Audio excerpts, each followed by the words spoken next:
If we don't know anything else today, we know that God is love because He could save someone like us, like me. I know myself. See, there are things that I don't understand about God.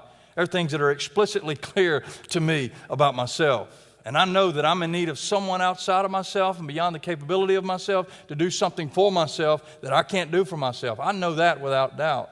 So we see in this text the changelessness of God and the way in which He is known in the text by the names that are given to Him. There are 4 mentions of this never-changing God, or this idea of who God is as it pertains to His faithfulness. The first is there in verse 11. You see Him in verse 11 there as the one who is called faithful and true. We saw this in the previous text as well. You see this recurrence of who God is in His essence and character. He shall forever be faithful to Himself and to His promise and to fulfill all that He has endeavored to do. He's reliable. I don't know if you live in the same world that I live in, at least in your own heads as you walk around in the fallen world, but we're becoming more and more unreliable.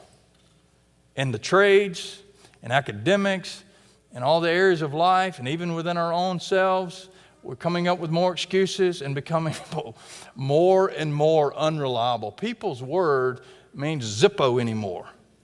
They'll tell you they're coming, and they may or may not. They'll say they'll be there at 8, and they might show up.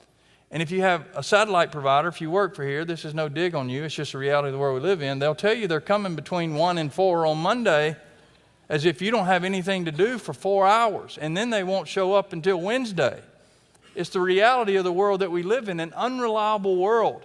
And so for us as God's people, we must be reminded that our God is not like that. He's reliable. He's trustworthy. He does what He says He's going to do. And so when He says that He will save all who call upon His name, He intends on saving everyone who calls upon His name. And when He says He will judge in righteousness, He intends to judge and to judge righteously. We can see it in the text